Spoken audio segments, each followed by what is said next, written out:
Hello and welcome to this afternoon's webinar, Flippin Fibromyalgia. My name is Felicity Thou and I'm a member of the Flippin Pain team.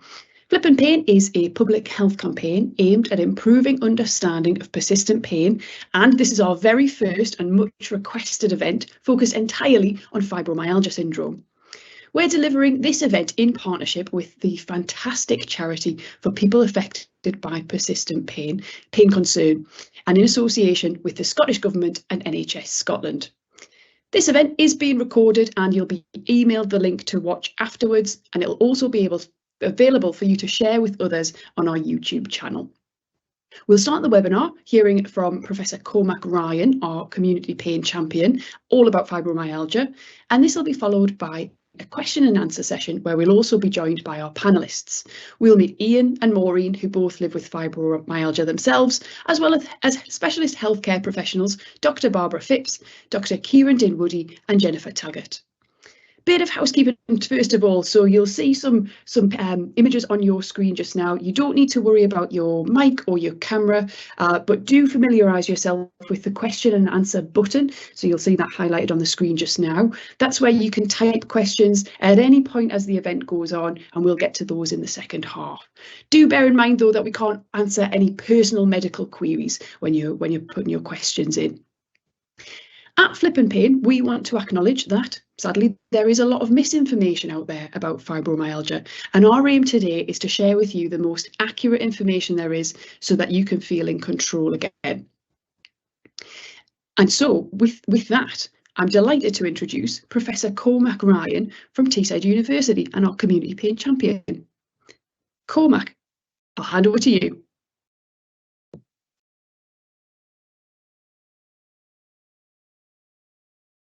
Hi there. Welcome everyone. Flick, thank you very much for that introduction. It's a real pleasure and honour to be speaking to you all today. My name is Cormac Ryan. I'm Professor of Clinical Rehabilitation at Teesside University, and I'm also the Community Pain Champion for the Flippin Pain campaign.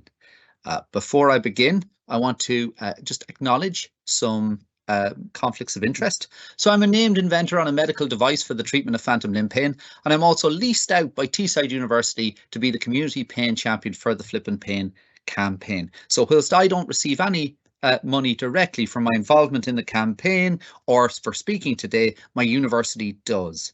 With all of these conflicts of interest, I had hoped that right about now I'd be sunning myself in some Mediterranean port, but unfortunately the reality is not quite as rosy. It's lovely to be speaking to a Scottish audience again. I spent 10 years living in Scotland in various different places, and my eldest daughter was born in University Hospital Cross House in Ayrshire. So many fond memories.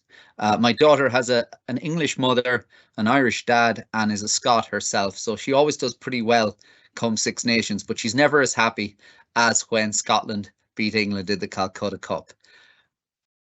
Okay, so I was in Burnt Island in Fife, and I came across these three average guys, and I asked them, what do you understand by fibromyalgia and persistent pain in relation to fibromyalgia?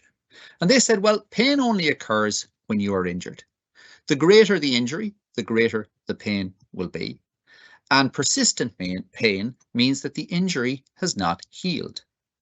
Now, I think that these guys had a very outdated understanding of persistent pain, looking at pain as a sort of a relay of the state of the tissues and telling us about injury.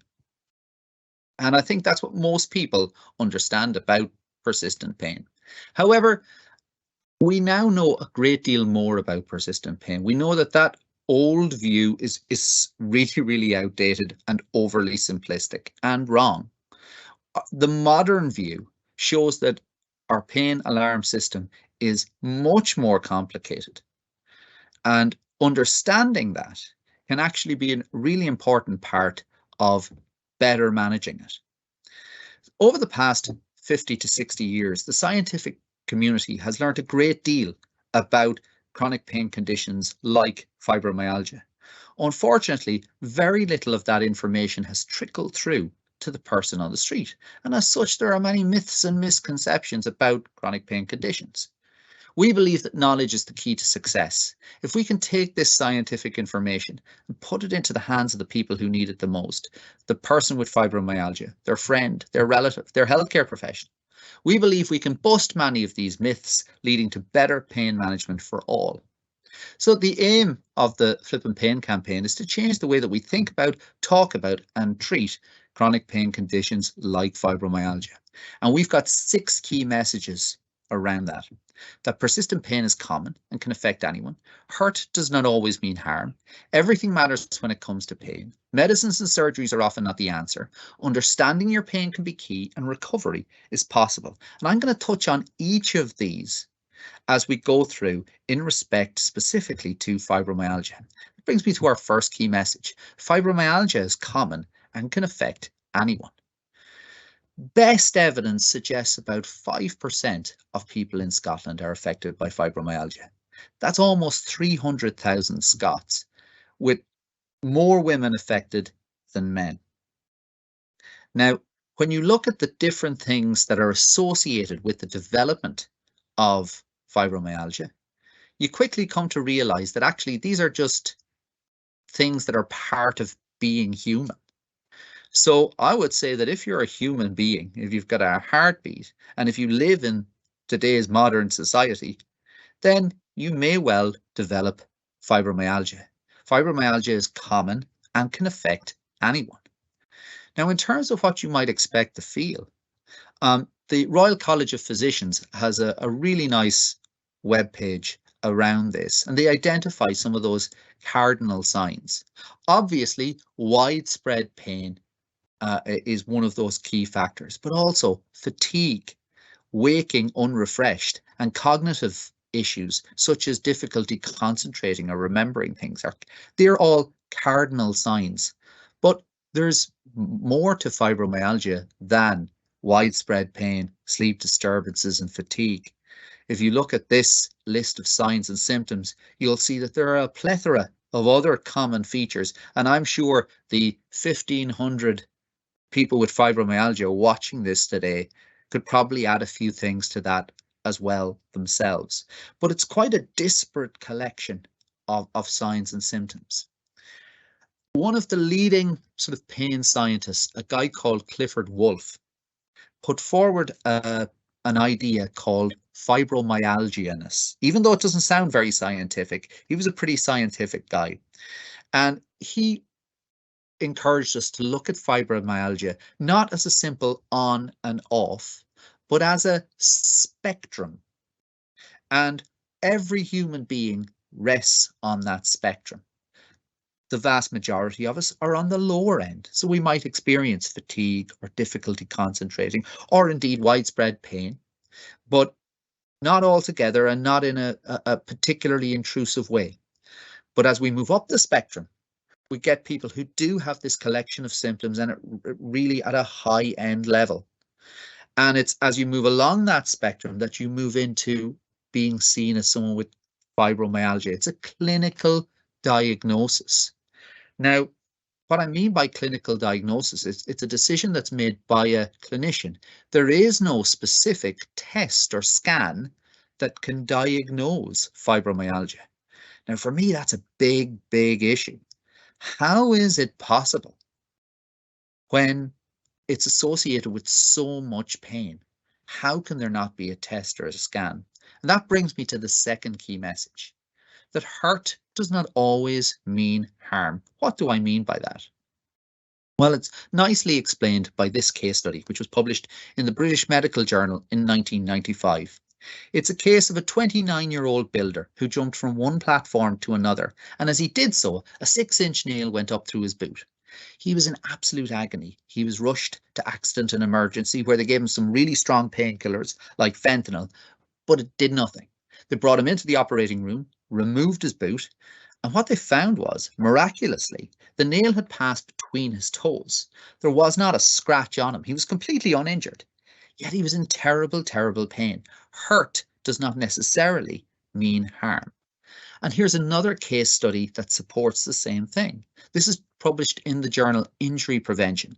In this case, a gentleman walked into accident and emergency complaining of headaches. When they scanned him, they found a 12-centimeter knife stuck in his head. It turned out that he was a little bit tipsy the night before, had fallen over. When he woke up, he could find the handle of his favorite knife, but he couldn't find the blade. No prizes for guessing where the blade was. They removed it, and 2 to 3 days later, he left in pretty good shape for a guy who had a knife in his head. It's another perfect example that hurt does not necessarily mean harm. Here we had significant tissue injury with little or no pain. And this shows us that pain and injury are two separate things.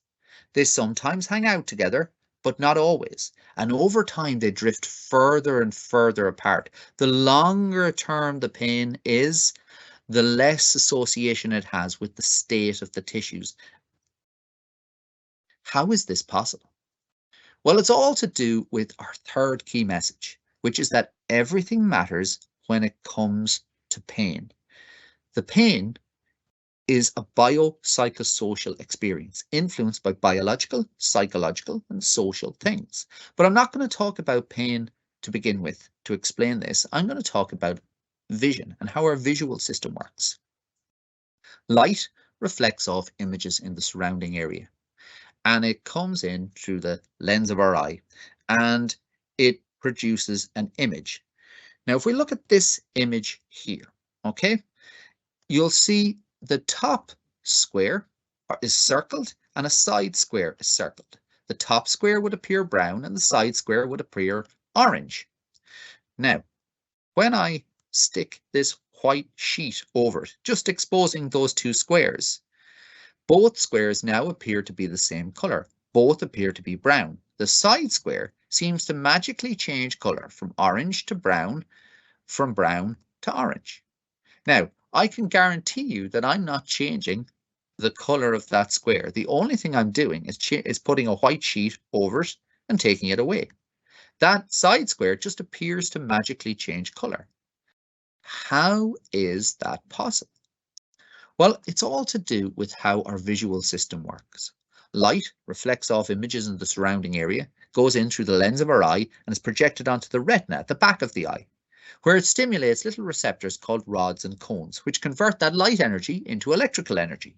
The electrical energy is sent via the optic nerve to the part of the brain that deals with vision. Now, I want you to imagine that in there is a little girl called Sheila.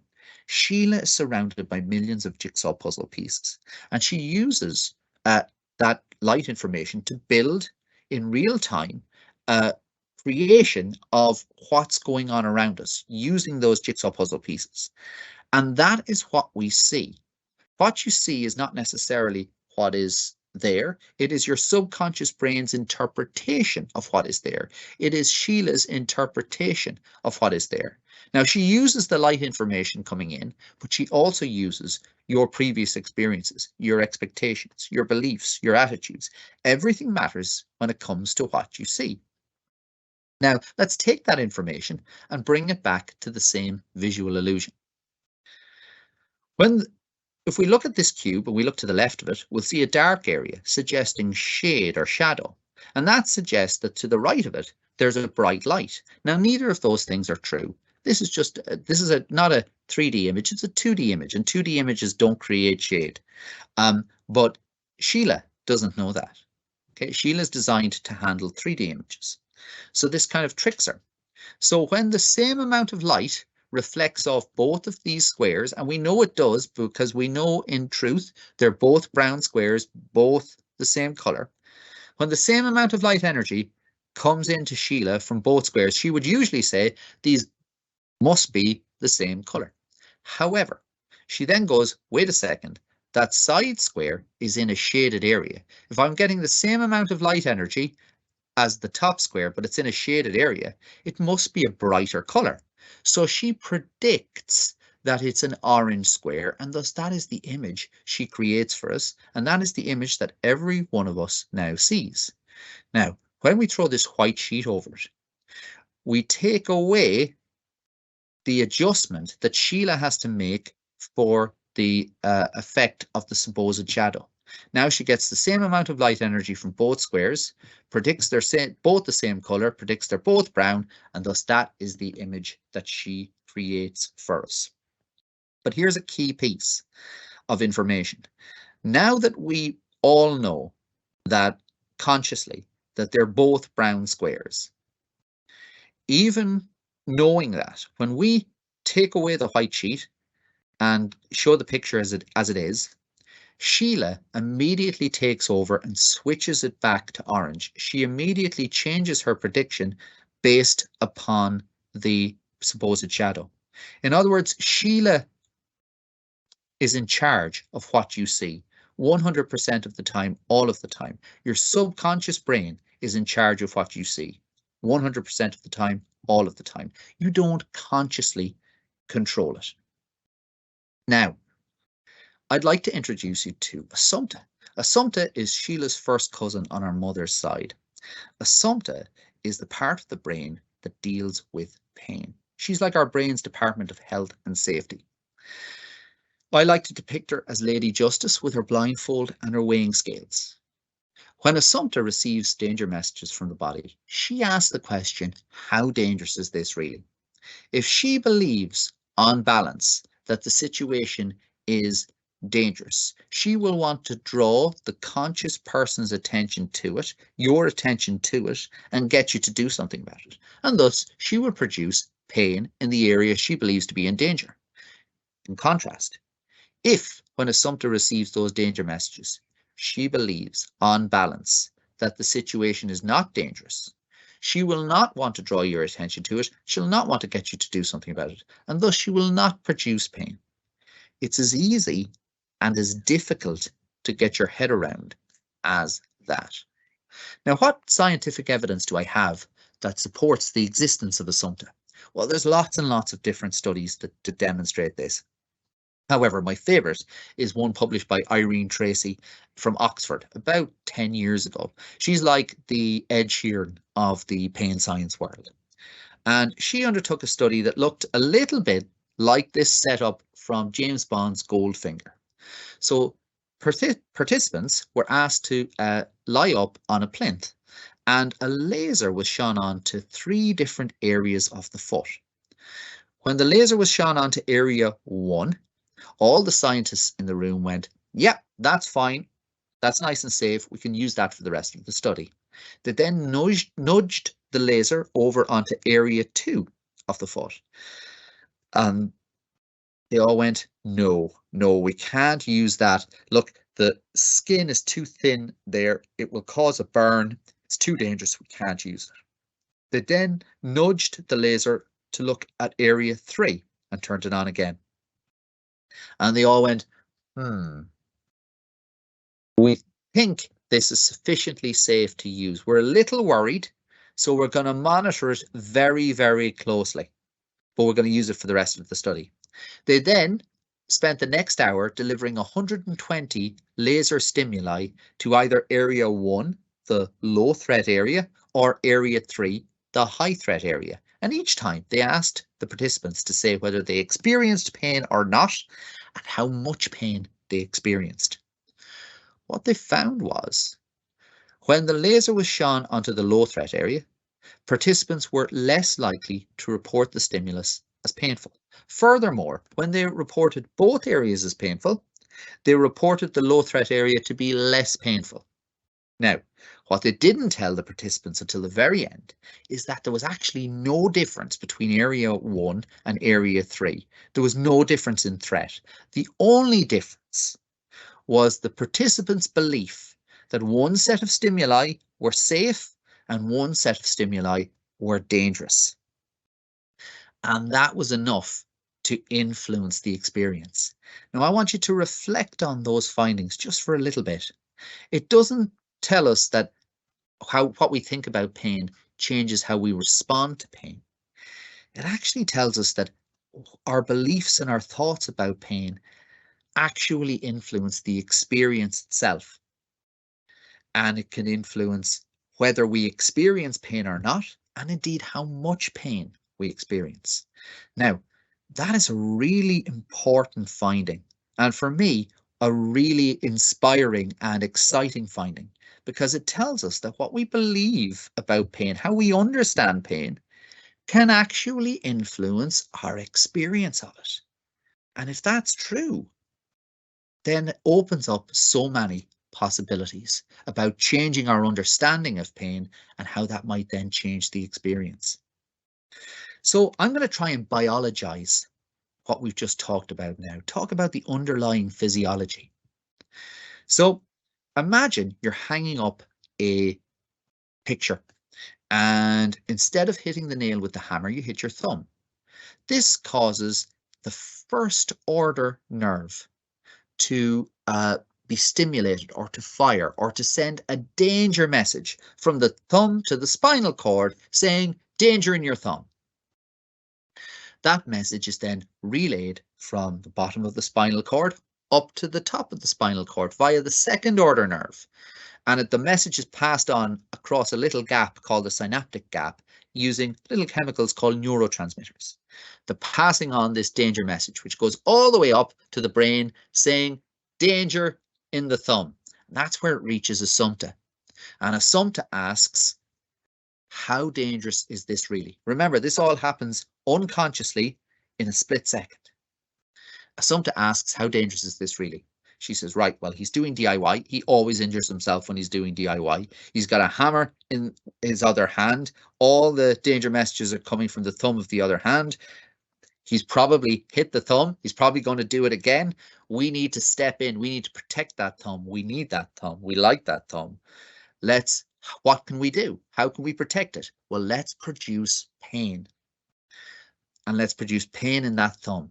That will stop him in his tracks and get him to do something about it. And at that point, pain is created, the experience is created by your subconscious brain, and the conscious you becomes aware of the problem, you handsome devil. Now, at this point, you jump around, you shout, you swear, you drop the hammer, you maybe put a plaster on, etc.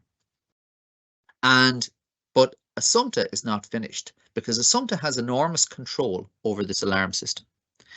If Assumpta believes the amount of danger messages coming up doesn't truly reflect just how dangerous the situation is, she can send down lots of excitatory messages, which actually increase the amount of danger messages coming up.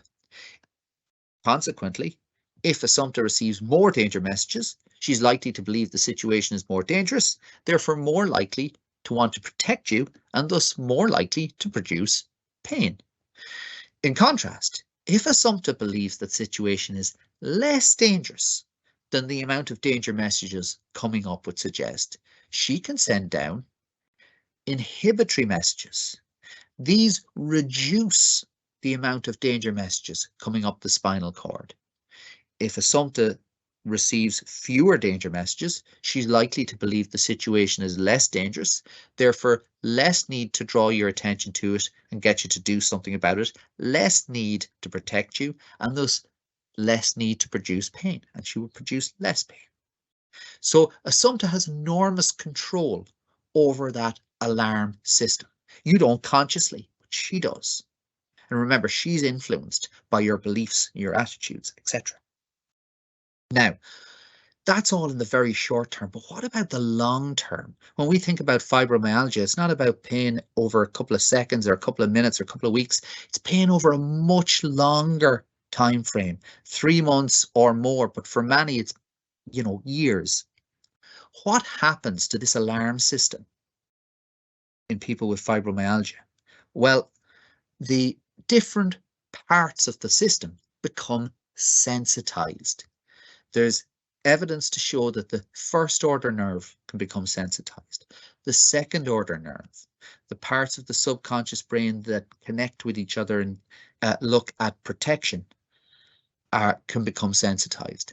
And the inhibitory and excitatory signals, they can become imbalanced with the increase in that excitatory element. And these chemical changes produce a sensitization of the alarm system.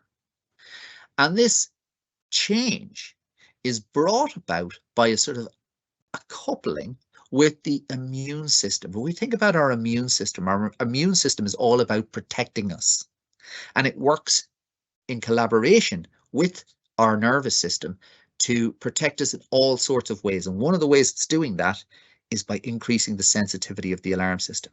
Now, what evidence can I show you that our immune system can sensitize our alarm system in people with fibromyalgia?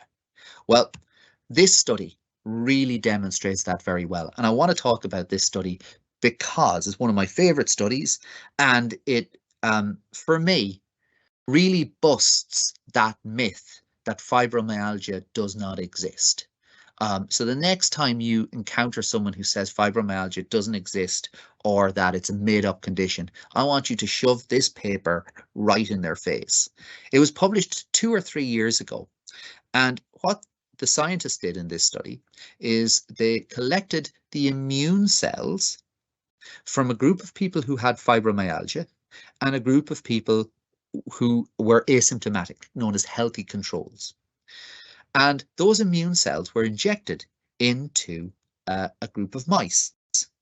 What they found was when the immune cells from people with fibromyalgia were injected into the mice began to demonstrate fibromyalgia-like symptoms. So increased sensitivity to mechanical and cold stimuli, increased sensitivity. They had reduced paw endurance, okay, so fatigue, and they also had reduced locomotion. They moved around less, all similar to the experiences we talked about at the start in terms of what people with fibromyalgia report. These symptoms wore off after about 2.5 weeks, which is equivalent to the amount of time it takes for these immune cells to sort of die away. In contrast, those mice who were injected with the immune cells of the asymptomatic healthy controls demonstrated no change. They were totally unaffected. And this happened for every single mouse in that study. It demonstrates how the alarm system becomes sensitized in people with fibromyalgia. Now, how do we break down that complicated science into something that's, I guess, more easy to digest, more easy to understand? How do we communicate that pain is a marker of perceived threat? It's not so much due to tissue damage, but increased sensitivity of our body's natural alarm system, and that the purpose of that pain is to protect you. Well, I like to give this story or metaphor to try and communicate this idea. It's that of the oversensitive car alarm. Imagine you've got a brand new car and it's your pride and joy. You drive it to work, you park it outside, you go up your 4 flights of stairs and you start typing away. Meanwhile, I'm going to have to use this as a pretend set of bushes. So you're going to have to use your imagination. Meanwhile, from behind some bushes, a burglar looks and says, I'm going to steal that car radio. He runs over, breaks the window, grabs the car radio, and runs off down the street. 2 minutes later, car alarm goes off. You jump up, you look out your window, you can see some guy in the distance, but he's well gone. You run down your 4 flights of stairs, you call the police, you call the RAC, the police come, they take a statement, the RAC come, they replace your radio, replace your car window, then the guy says, I'm going to give you a little tip. I'm going to turn up the sensitivity of your alarm system. Now, the next time someone tries to mess with your car, they're going to get a rude awakening. You say, thank you very much. You go back up your 4 flights of stairs, you start typing away. Meanwhile, from behind the same bushes, the same burglar looks out and says, right, I'm going to have that car radio as well. Goes over to the car. As soon as he puts his hand on your car alarm goes off. You jump up from your seat, you look out, you shout, oi! And you look right into the whites of his eyes. He gets spooked, he runs off, you go down your 4 flights of stairs, and you are delighted to find that your car is in perfect nick. There's not a scratch on it. And you thank your lucky stars for the RAC guy for increasing the sensitivity of your alarm. You turn off the alarm, but you leave the sensitivity right up because it's doing such a brilliant job keeping your car safe. You go back up your 4 flights of stairs, and you start typing away. 2 minutes later, car alarm goes off. You jump up, you look out your window. What you see is an elderly couple have just walked past your car and just glanced off it. Now, your car was in no danger, but it was enough to set off the alarm, and the alarm sounds just like it did when the window was broken. You go back down your 4 flights of stairs, you turn off the alarm, but you leave the sensitivity right up because it's doing such a brilliant job keeping your car safe. You go back up your 4 flights of stairs, you start typing away. 2 minutes later, car alarm goes off again. You jump up, you look out, and you see this huge pigeon sitting on your car. Now, the pigeon is obviously deaf because the alarm hasn't scared him away, but nonetheless, you run down your stairs, you shoo him before he does his business on your car, you turn the alarm off, but you leave the sensitivity right up because it's doing such a great job keeping your car safe. Go back up your 4 flights of stairs, you start typing away. 2 minutes later, car alarm goes off again. Your problem is no longer the burglar. It's no longer the broken window, and it's no longer the stolen car radio. Your problem is this sensitized alarm system. And while it is doing a brilliant job keeping your car safe, it's stopping you from doing all the things that you need to do in your workplace. Now, persistent pain works in a similar manner. It does a brilliant job keeping your body safe because it's just too sore to do anything that might actually injure it. However, that pain also stops you from doing all the usual daily activities that you need and want to do. Hopefully, that sort of story or metaphor is something you can relate to and can help you to kind of understand some of the biology that we've talked about. But why are we designed this way? Would it not be so much easier if we just had pain when our tissues were injured and the pain went away when the tissues were not injured? And yes, it would be easier. Would it be better? Probably not. Think about the reverse sensors on a car. You know, the ones where it beeps as you get closer to the wall. What would those sensors be like if they didn't start beeping until after you hit the wall? That wouldn't be a very clever design, would it? It would be completely pointless. And our pain alarm system works in the same way. It's not about detection, it's about protection. It's not about detecting whether the tissues are okay or not. It's about protecting them. Think about if the reverse sensors on your car were supersized and they went all around your car, how difficult would it be to get around? How, even going shopping, how long would it take you to find a parking space where you could actually go? It would be and that's again what having persistent pain conditions like fibromyalgia, it's like that sensitized alarm system. So, coming back to this key message of everything matters when it comes to pain, if you think about Assumpta's balance scales and we think about threat and safety, anything that's threatening or a danger in me signal can increase the sensitivity of that alarm system, whereas anything that signals safety or safety in me can reduce the sensitivity of that alarm system. Okay.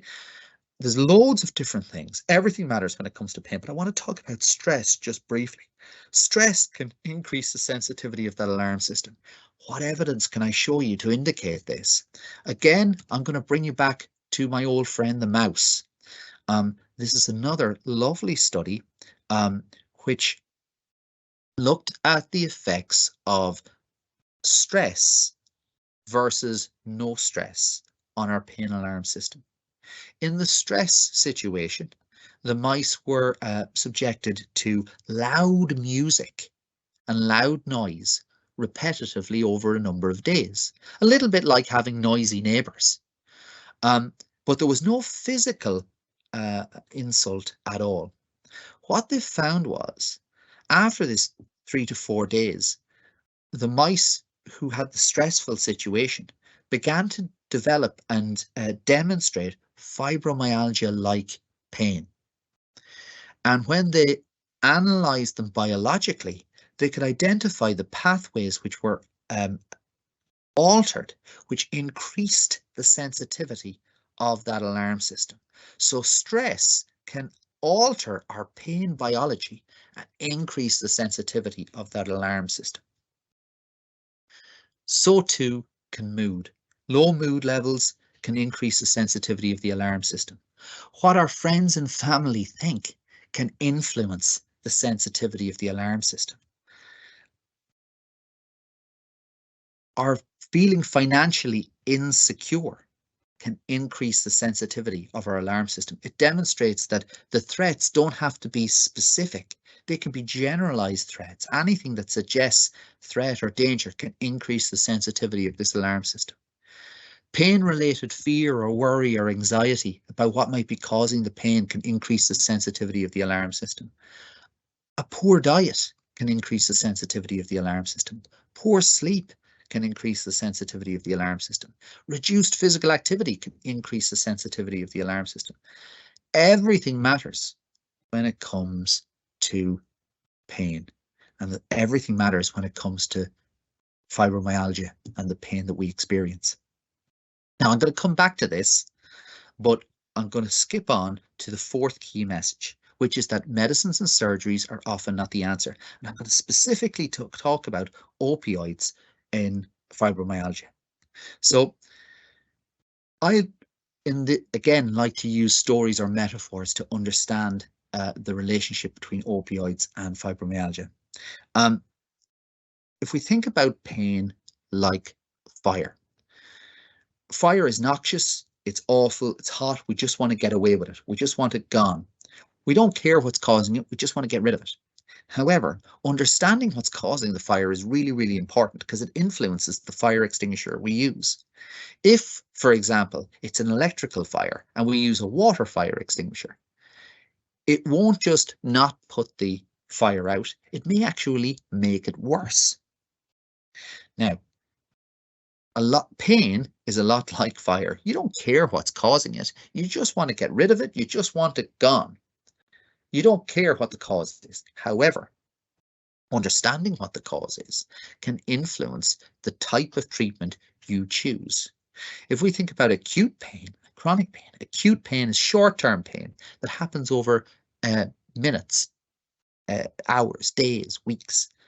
Then in those situations, the physiology is very different to chronic pain, chronic persistent pain that we have and experience in people with fibromyalgia. Now, for acute pain, opioids can be really, really useful.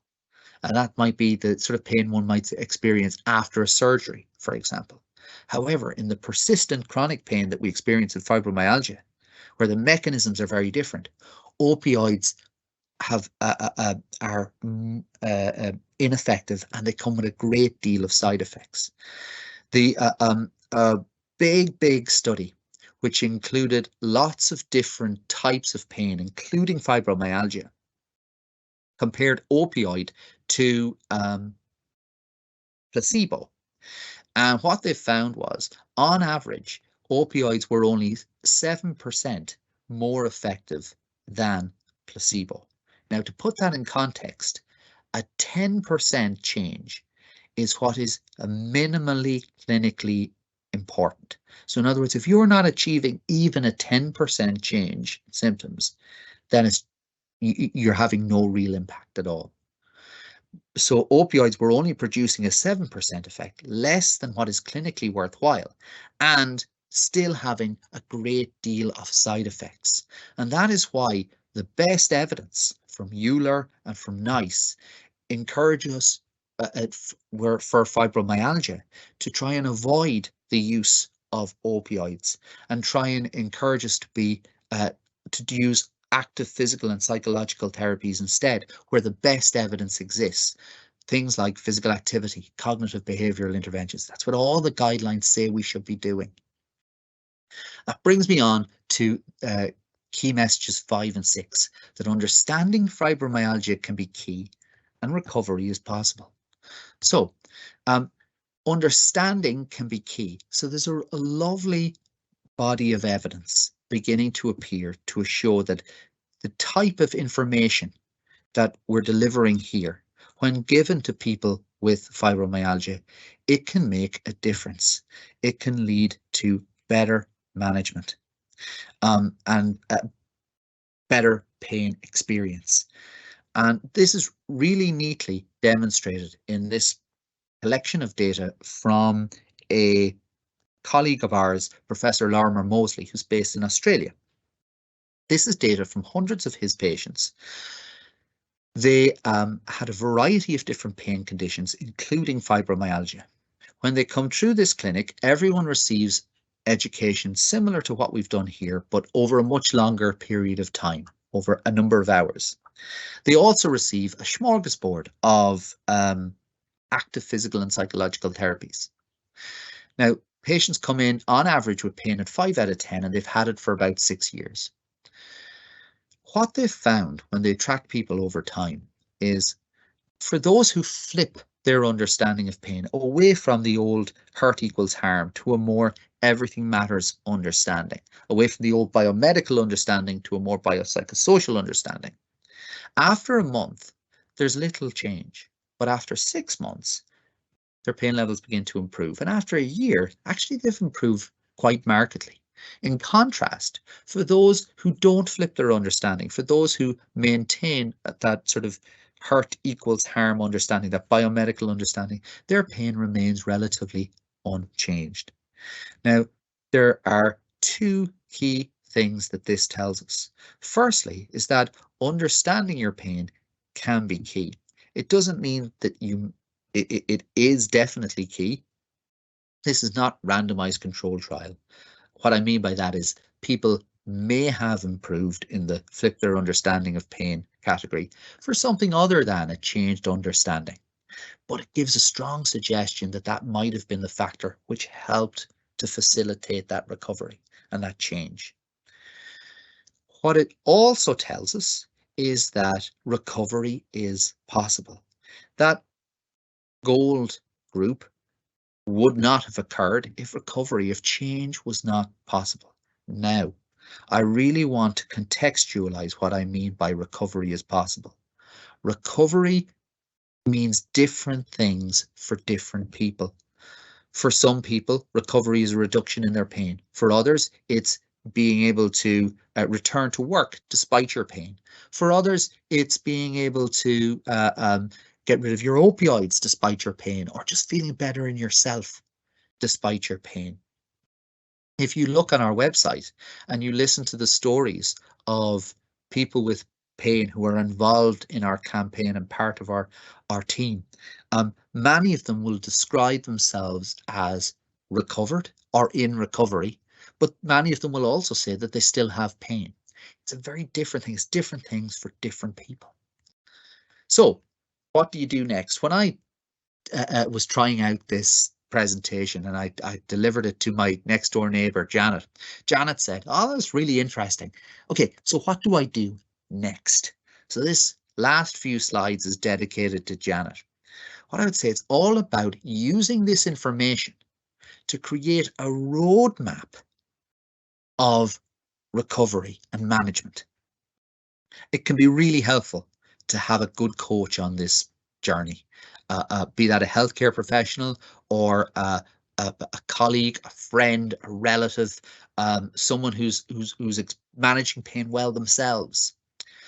And what you then can do is think about all the things that can influence your pain.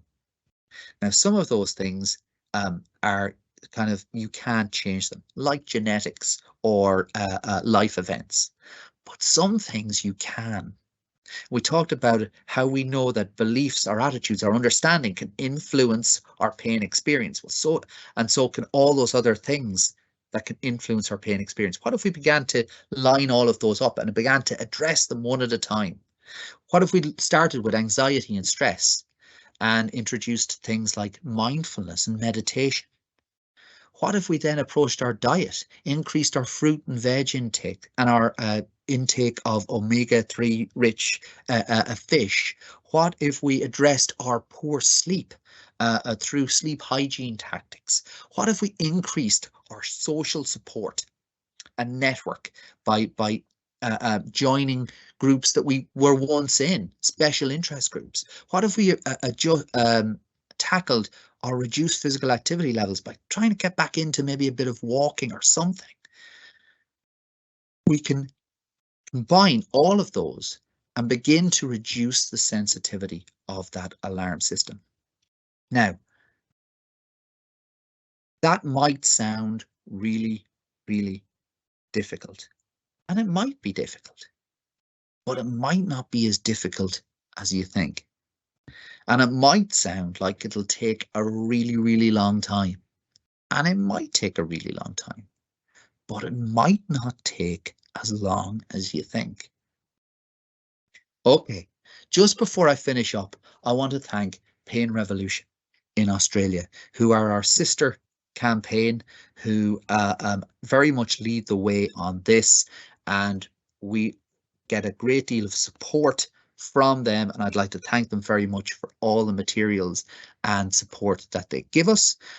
There's some references, and I'd like to thank you all very much for listening, and I'll see you in the panel Q&A. Thank you very much.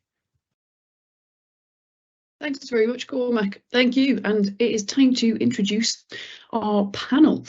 So I shall start with, I'll go through you all individually to introduce yourselves. Of course, we've just met Cormac. Barbara, Dr. Barbara Phipps, I will ask you to step up and introduce yourself, if that's okay. Hello, yes, hi everybody. My name is Barbara Phipps. I'm a GP in Edinburgh, and I have a special interest in chronic pain, in particular chronic primary pain, of which fibromyalgia is one. I also work at Edinburgh University on their MSc of Pain Management, and I run a primary care chronic pain programme here in Edinburgh. That's me. So I'm delighted to be here. Thanks, Barbara. And next up, Dr. Kieran Dinwoody, would you like to introduce yourself? Hi everyone, thanks for making the time to be here. I've really enjoyed the talk, and yes, I work as a GP in Lanarkshire. I'm also the GP advisor for chronic pain with the Centre for Sustainable Delivery, the NHS Scotland. Marvellous, thank you very much, Kieran. Ian, do you want to introduce yourself next? Yes, hello, my name's Ian McGackie, and I'm a person with lived experience of fibromyalgia for the last 21 years. You do not know how happy I am, to have heard Cormac's exposition, because it's melds with so many of the things that have actually, that matters to me in my life, and and it does give great hope. So I'm very pleased with it. Thanks. Thank you very much, Ian. And Maureen, would you like to go next and introduce yourself? Hi, my name's Maureen Menzies and I live in Kilmarnock, Ayrshire. I also live with fibromyalgia and have done for 21 years, although I have only been formally diagnosed 7 years ago. My fibromyalgia isn't just about pain, it's a lot of things that Cormac covered. Fatigue, stiff and sore joints, not sleeping or disturbed sleep, cramps, and loads of other things, often all happening at the same time. However, a long time ago, I did accept that I would never get the old life back that I had. So to manage my fibromyalgia, I have learned to prioritise and plan each day. Sometimes I'm reprioritising through the day, and I use as many coping mechanisms as I can to try and stay as positive as I can as well. I'm also, like Ian, delighted to be here and thoroughly enjoyed Cormac's presentation, because like Ian as well, it did hit a lot of things that I've dealt with over the period. So thanks very much. Thank you, Maureen. Thanks very much for joining us. And Jennifer, do you want to go next and introduce yourself? Hi, everyone. I'm Jennifer Taggart, and I'm an occupational therapist. I work in the Scottish National Pain Management Programme in Glasgow, and I've been working here for about 8 years now. I work part of a multidisciplinary team, and we deliver intensive pain management programmes to people living in Scotland with chronic pain, and we've had a number of people attend our programs that have fibromyalgia. So grateful for this opportunity to contribute here today at this event. Thank you. Marvellous. Thank you very much, Jennifer. Thank you everyone for joining us on our panel. So let's launch into the questions. We've got a really big audience, so loads of questions coming in. Let's start with the causes of fibromyalgia. There's a few people who've suggested things that may have caused their fibromyalgia, and I'll come to you, Cormac, on some of these, if that's okay. So essentially, what causes fibromyalgia? Some of the things people have suggested would chemotherapy or radiotherapy have contributed? Long COVID? Is it an autoimmune disorder? Is it genetic? So I'll hand over to you to discuss a little bit about the causes. Thanks very much for that, Flick. And I suspect there'll be others on this call who will be better able to answer this question than I will. But what I would say is that there is no one obvious cause. There seem to be a plethora of different factors identified within the literature which seem to be associated with the development. But I use that word associated rather than caused. It's very hard to find things that clearly cause, but there's a couple of things that do seem to be associated with it. But those things that are associated with it, a lot of them are just life things. Being, stress obviously is one of those factors, life events. I'm reluctant to try and name a couple because I'll just name some of the many that are there, and it might look like I'm pulling those out specifically, but actually it's a plethora of things, and we still poorly understand what are the causing factors. I'll let someone else try and answer that better than I can. No, let's bring Kieran in on that. Kieran, can I put that same question to you? Yeah, thanks. It's such a good question, and as part of this kind of work up to the talk, I was preparing for my appraisal, and I was reading up on fibromyalgia, and I was looking at different information and nice guidelines and different resources. And what the theme that came out from my reading was that fundamentally we don't know. We don't know is the first thing to say. There isn't a black and white answer to that question. There are certain things that are associated with fibromyalgia. So things like gender, a lot more women than men, certain ages of people's life, family history. There can be a connection with some genetics, although it's not a very strong connection. But some people will come to me and say, this runs in my aunt, my mother has this as well. So I hear that from my patients. Trauma as well, both physical and emotional trauma in people's life. If they had an operation, if they had something happen to them, a lot of adverse childhood experiences. There's lots of backstories. Another thing is long-term conditions as well. You can get a secondary chronic pain story on top of a primary kind of chronic pain story. So if somebody's got chronic arthritis, they can then get progressive symptoms sometimes from that as well. So it's such a good question, and it's such a hard answer to give in a succinct way, but that's my understanding of it, or where my reading's taking me. Well, Barbara, would you add anything to that? Yeah, I think it is a really interesting question, and I think it comes back to most things in life and most things in medicine, that nothing is black and white and everything is kind of shades of grey. And there are lots of different factors that can contribute, like Cormac and Kieran have already mentioned. So there's lots of conditions that can be associated with it. So if we think of sleep, it's got a bi-directional association with sort of fibromyalgia and chronic pain. They can affect sleep, but equally if you have poor sleep, they can make it worse. It's mental health disorders, mood disorders, and we know that the parts of the brain that are affected that can change in fibromyalgia through the use of functional MRI scans are similar to those that can change in mood disorders. ADHD, for example, menopause, and we don't really fully understand why they are associated, but probably central sensitization has got to be part of it. There are changes that we know happen in the brain.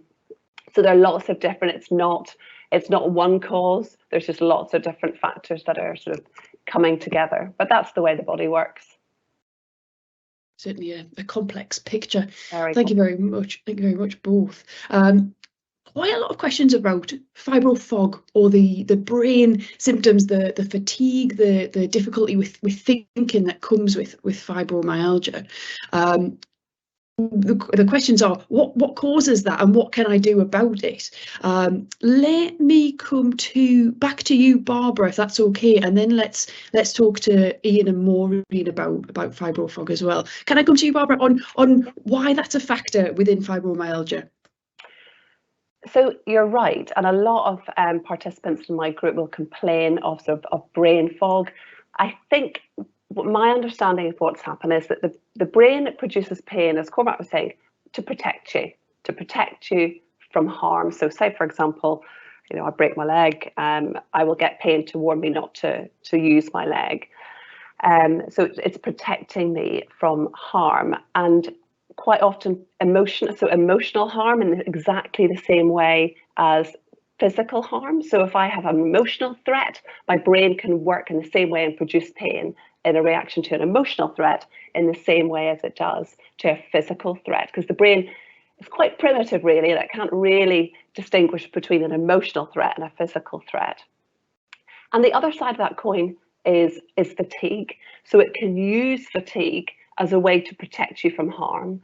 So it's just the other side of the coin. It's another physical symptom that it uses to protect you from harm. It's wrong, and it's being very overprotective of you, and it's kind of false signaling. It's like the false alarm, but it's another physical symptom of the same mechanism, if you know what I mean, if that makes sense.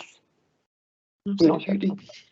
No, got you. And before I come to Maureen and Ian on that, Jennifer, as an occupational therapist, you're probably very well placed to talk about ways of managing that. Can I bring you in next, and then I'll come to Maureen and Ian?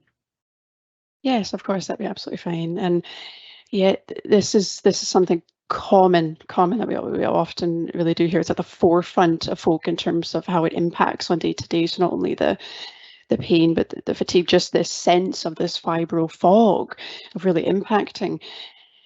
And the way I would look at it is almost, rather than focusing on fixing the fog, almost investing in the energy of saying, right, how can I manage this fog? And ways of almost looking at analyzing a bit of what's happening in the day, analyzing kind of what you're doing in the week, and just having a conscious understanding of what the day looks like. And by doing that, you might even be able to spot that perhaps there's particular activities that seem really quite high in kind of mental or cognitive demands, let's say. And even things like scrolling our phones or gaming, those things are quite thinking oriented tasks and activities, or are now maybe even looking at our finances and our bills of everything going up just now. I mean, these things are really taxing. So it's almost having a good understanding of kind of the activities we're doing in the day, and actually making a conscious choice to organize ourselves a wee bit in terms of alternating some activities in the day might help not to kind of overemphasize the amount of kind of mental activities are kind of happening, and practical things of actually using sticky notes, using phone reminders, using a notepad, almost kind of take that information off from the mental load that we're carrying. I'll often kind of speak about saying folk will understand when we say kind of feeling mentally exhausted can feel different than physically exhausted, and that can feel different than emotionally exhausted. So it's kind of trying to tap into ourselves, and I suppose being willing to turn inwards to notice what's happening within ourselves, to pick up on possibly the fog before it even gets foggier to begin with, and we might be able to make slightly different choices to help the fog from escalating more, if that kind of makes sense. Absolutely. A lot of people, this is resonating with a lot of people in the chat who are describing some of the cognitive difficulties they have in sometimes thinking straight with fibromyalgia. So let's come to the two people who live with fibromyalgia on the panel. Maureen, would you be happy to speak a little bit about your experience with fibro fog? Yes, I have. I think what Jennifer was saying absolutely resonates with me and has done for a long time. But the important message I think that Jennifer gave was, you actually have to accept that you have that brain fog, and you have to then learn to find some coping mechanisms for it. And that can be hard because, you know, you might be used to having doing 20 things at the same time and nothing's a hassle. Then all of a sudden you've got fibromyalgia, and it's very difficult to string two words together some days. So I use, I do crosswords, I do quizzes every morning just to try and get my brain working. I use lists for everything. I look at my morning and I say, right, what's on today? What's the most important thing? And then I prioritise my day. And sometimes I can only do one thing a day, but I've learned to live with that and say, I'll revisit it tomorrow and see where it sits in the priorities. So for me, it is actually changing your self-talk to allow yourself to become that kind of different person and manage your day different and find coping mechanisms that work for you. I hope that helps. No, that's brilliant. Thank you very much, Maureen. Ian, I'll come to you with the same question to share your experience. Yeah, my particular on this was that I had a high-powered job. I was a vet, you know, and my mind was running at 100 miles an hour. I can remember how my mind was, you know, before I had fibromyalgia. So a lot of my healthcare professionals laugh, you know, when I say that, you know, nowadays, you know, I'm a cabbage compared to what I was before. You know, it seems to have that amount. And they say it doesn't seem that much to us. I said, well, I know it was inside my head, but it's right. The thing is that if you get upset about it, it's again learning to cope. If you get upset about it, it's just one more thing that you're having to deal with, and it doesn't change anything for the better. And it's one of these things that it's just as well, you know, you can notice it, but if you get upset with it, it's just making things worse. And it's, you know, my mindfulness that's very, very useful. And I find that, you know, it's one of the things, you know, to let go and not to dwell on. It's part and parcel, you know, a whole toolkit of things to deal with this. But certainly the fibro fog is, for me, is certainly one of the more debilitating components of fibromyalgia. No, thanks very much, Ian. Certainly, as I say, resonating there in the chat box. There's a theme emerging as well. A lot of people feeling fairly misunderstood with fibromyalgia. Difficult to describe it to other people, difficult to have other people understand what impact it is having on them. And this sounds like it's affecting relationships with family and friends, and then also with healthcare professionals that they see. I think Maureen and Ian, I'll come to you first to ask, how do you explain fibromyalgia to other people? Have you had any interactions with healthcare professionals as well? And do you have any tips for people in terms of explaining it to others? Maureen, let's go to you first, if that's okay. I'll just get you to come off mute. Sorry, Maureen. Oh, I was kind of hoping you didn't there, because it is very, very difficult to explain fibromyalgia. And actually, I think I don't really try to explain it, because anytime I've tried to do it, you just get in a fickle about it, because people then ask questions and you can see by their face that they don't quite get it. So now I just say to them, yeah, I've got fibromyalgia. It's an absolute pain to live with, but I'm getting there. I'm learning to manage it. And some days you'll see me and some days you won't. But I don't have a better answer to that, because it's so many different things that you'd be there for half an hour trying to help them, and folk don't want to listen to that for that length of time. So a bit like Ian had said earlier, I don't get myself upset by it now. I just let it wash over my head and just change the subject to something else, so that I don't get frustrated about it. Thanks very much, Maureen. That's, yeah, as you say, there's it's a big thing to explain in a short amount of time, especially when it comes to GP appointments, which we'll come to after I speak to Ian. Ian, what's been your experience of describing your fibromyalgia to other people? Yeah, I've been lucky. I've been involved in quite a few different processes over the period, and one of the last that I was involved with, I was asked to give a talk to the GPs, and my first slide it came up and it said fibromyalgia is real, and the next bit that came up underneath it, I had it's really real, because this was the and that was to GPs. Things are changing now. Fortunately, it's improving. But when I first had fibromyalgia, I was treated by psychiatry and by infectious diseases. I've now looked and I've found out that I've seen I think it's 9 specialities, and none of them have been neurology, which it is. But with other people, and it is very, very difficult. My benefit is that if folk knew me before I took fibromyalgia, and then they could see me afterwards, they knew my work ethic. So I was a bit luckier in that people close to me, could see that there was something seriously wrong, and that helped. But the worst things, and the hardest, and I'm sure a lot of people find this, the hardest people to communicate with are the Department of Work and Pensions.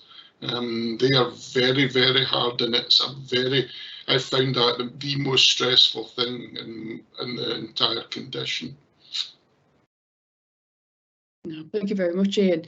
I'll come to you, Kieran, as a GP. So, fortunately, you're a GP who understands fibromyalgia, but I imagine there are many who is not their specialist subject. What would be your advice to somebody who's seeking advice from a healthcare professional? And we've got a short amount of time to do it in. What would be your advice to ask for, or have you any tips in that direction? Yeah, it's a great question. I think the goal is partnership working. If I was to say one thing, it's about working as a team and coming in with that mindset and saying, like, how can we work together to make this better? And if people were asking how to communicate the pain, what I simply do with the people I work with is say, what's your pain out of 10 in an average week, and what's the impact in your life out of 10 in an average week? And you get a baseline from that, and then you can say, okay, what's the matter? The first thing a GP has to do is rule out red flags, and then other things as well, so reversible causes and active mental health. So we have to do that first of all, and the person that comes in that sees often has 2 or 3 problems. So it's very easy for them to be overwhelmed and communicate and transfer that onto the GP, and they feel overwhelmed, and then it's not a good outcome. So I think having that approach of saying, right, this is going to take time. You can't turn around an oil tanker in 10 minutes. And actually go in with that, right, might be phased, there might be blood tests, there might be investigations, but actually saying, like, what do I want for myself here? And I think once you've got that partnership and saying, what do you want for yourself? What does good look like? And that's individual. Then I always think of it as information, treatment and support. So information is about going to the right useful information that's helpful, that explains more the condition that person is living with it 365 days a year. I see them for 10 minutes. So actually they've got time to go through that. And there's helplines now, there's websites, there's all sorts of things. Then there's treatments, there's non-pharmacological, there's pharmacological. As Cormac said, the pharmacologicals are often limited, but the treatments, the most evidence-based one is physical activity in a phased way. And I appreciate it's not about putting on spandex and go to the gym, it's about building it up slowly, just like a tablet, start low and go slow. And then it's about support and actually saying, well, where's my community, where's my team here that's working around? And that might be in the community, third sector, it might be family, it might be the primary care team, or it might be our pain team in the secondary care. But I just think having that partnership approach is the key thing. That's probably my take on it. That's brilliant. Thank you very much, Kieran. Barbara, I'll ask you as a pain specialist as well. There's kind of people saying in the chat as well that it's difficult. I'll add a layer to the question we're asking you. when you go to see a healthcare professional and you have fibromyalgia, and the healthcare professional says, oh, I think that symptom is probably related to your fibro, or, you know, let's put everything down to that. Can I add that in as a layer to your advice as well of what you would tell people in that situation? Yeah, so I mean, I'm a GP as well, so I do see a lot of people who have fibromyalgia and lots of other symptoms as well. And how I would approach that is, let's rule out other stuff. So let's rule out whatever it might be, and make sure that we're not missing anything else, and then consider whether it might be fibromyalgia as well, because we do know that fibromyalgia can be associated with lots of other symptoms. But I wouldn't like to put things down to that without making sure that we've excluded other things as well, because, you know, you might have fibromyalgia, but you can get, you know, other things as well. I think the whole question of being believed is a very important one, actually. And quite often when I run my program, I do sort of almost apologise to people, because I suspect for years they haven't been believed. And there's the reason being that you can't see it. You know, if you've got a broken leg, everyone can see it. If you've got other things, you know, even rheumatoid arthritis, people can see it. And because you can't see it, people don't feel believed. I think we're very fortunate now that research is improving. And, you know, with the use of functional MRI scanners where they can see brain activity, we can see that there are changes within the brain in people who have fibromyalgia and long-term pain. So we can see it, you know, in front of us, which is really, really helpful. So there's not really any excuse not to believe people, because you can't imagine your pain. Of course it's real. Nobody would imagine it. I think the other thing that's really helpful to notice is that we know that brain neuroplasticity is really important. So the brain can learn pain in a sense, and therefore it can unlearn it as well. So we know that by changing, as Cormac was saying, sort of people's experience of pain, how they think about their pain, how they feel about their pain, that things can get better. Our thoughts and our beliefs are so important, and they actually, changing the way we think about things, changes our brain, changes the way our brain looks, changes the way our brain acts, and we can see those changes in functional MRI scanners. So you might think that just thinking different is a little bit woohoo and a bit, you know, nothing, but actually if we can change that, we can actually change the way our brain functions. So yeah, that's what I think. Well, thank you very much. We talked about, Cormac talked about in his presentation, things like physical activity. You know, physical activity is you know, it's difficult to start if you've not done a lot before. It's even more difficult when you live with, of course, persistent pain and fatigue, which of course come with fibromyalgia. What I'd like to get an idea of is some tips, some advice, and also, of course, experience from Ian and Maureen. Jennifer, I'll come to you first as an occupational therapist. Is graded activity a safe thing to do for somebody with fibromyalgia? And what tips would you have for somebody who's wanting to build up their activity levels for multiple reasons when they're living with persistent pain and fatigue?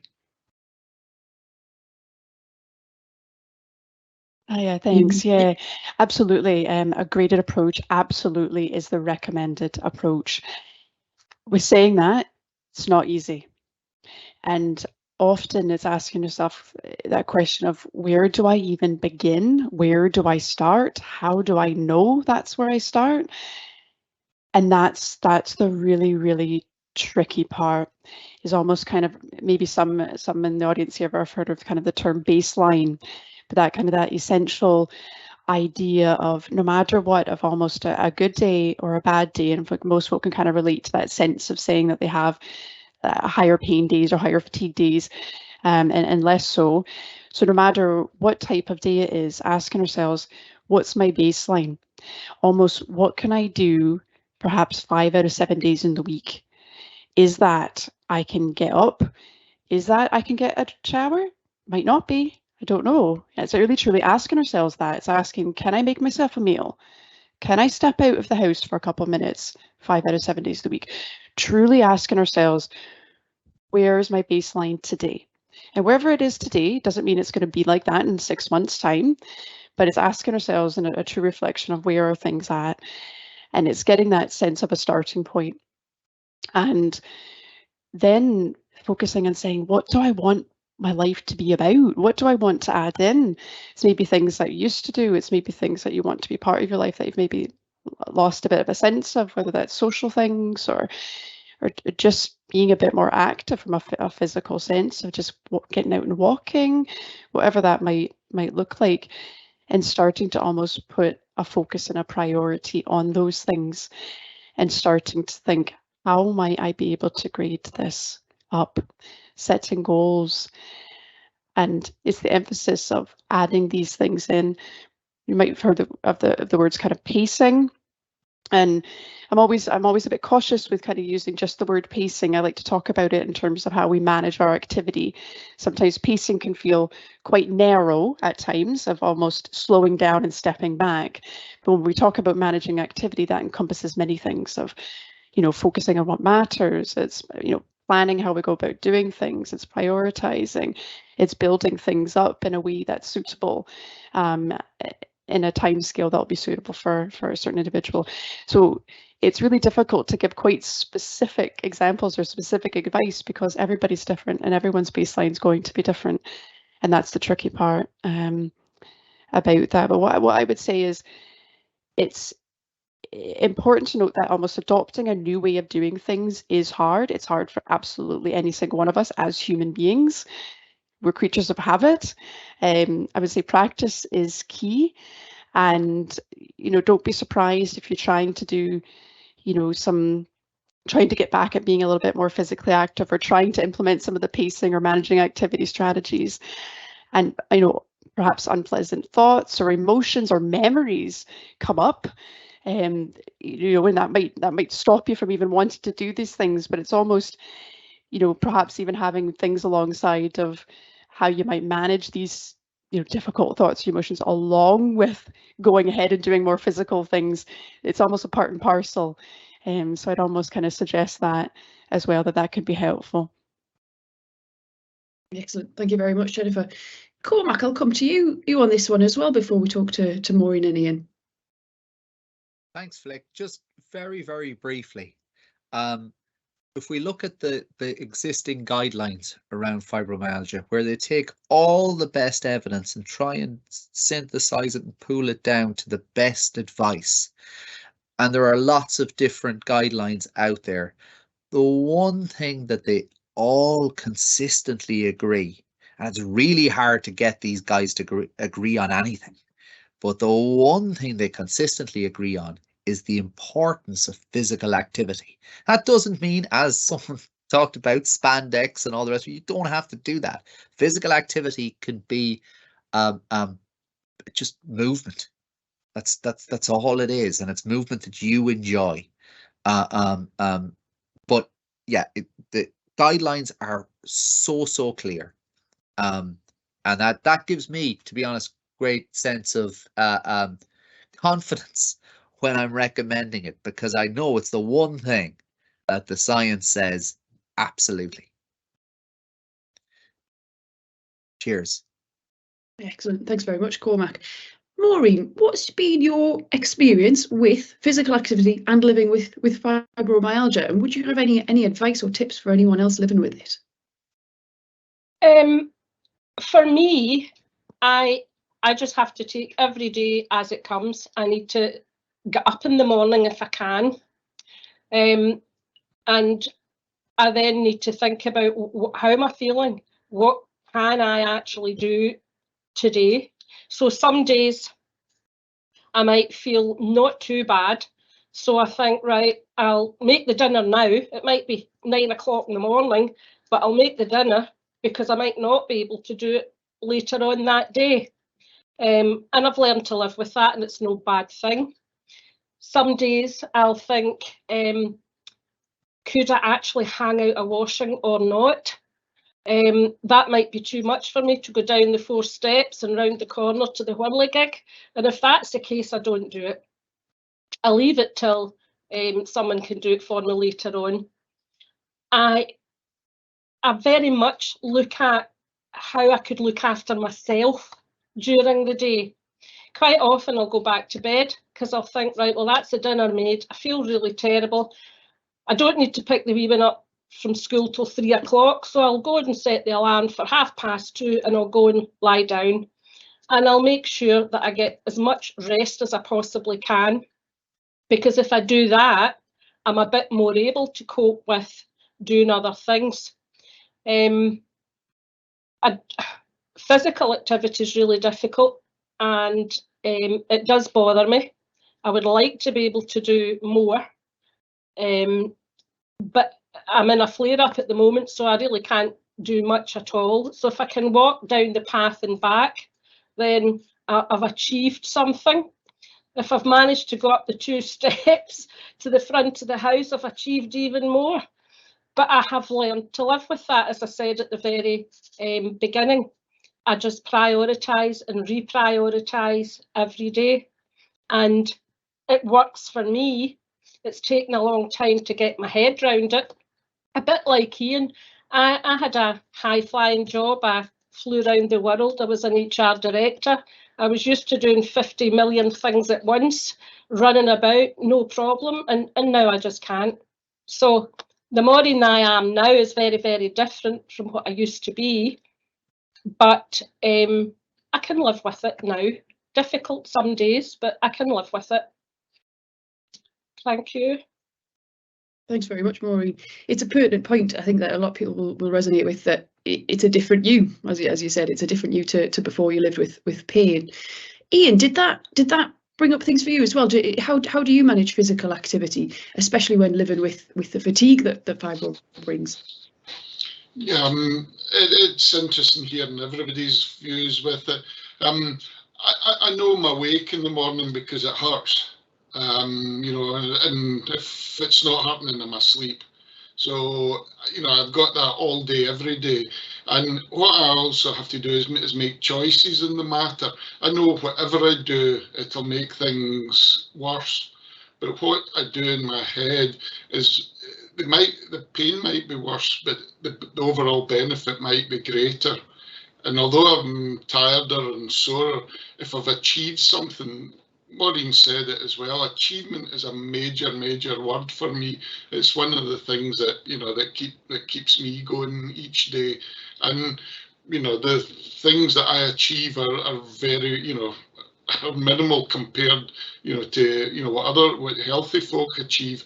But, you know, to me, you know, it's a real matter of satisfaction, even small things. So I was very, you know, not lucky to have fibromyalgia, but from an early stage, you know, I had the right people helping me, and the ones are the occupational therapists, there were the physiotherapists, and there were the psychologists, and they all gave me tools in my toolbox to deal with the situation, not curing it, but making life at least worthwhile living. Thanks. Spot on. Thanks very much, Ian. Let's talk about medications. There's a few different points of view in the chat. There's the people who are saying opioids have helped me a lot and are continuing to help me, and please don't take them off me. Then there's people who are saying, well, I've tried opioids and actually it did make pain worse, which we know can be a risk with chronic pain.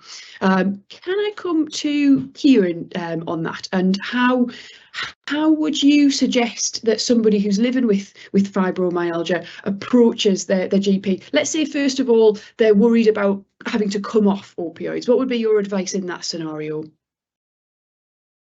Yeah, it's a common thing that comes up, and I think one of the things I would probably start off by saying is I can think of all the consultations that I've got wrong in the past, and I think that we're used to kind of coming up against things that we have a mindset of fixing, and it's this problem, take this thing or do this. And in fibromyalgia, there's usually a huge backstory as well with all chronic pain, and people have got this backstory of feeling let down by healthcare professionals and let down by the different treatments, and there's huge issues with trust as well. So I think I have to just kind of get that out there, and with that said, there's a lot of fear out there about people feeling labelled.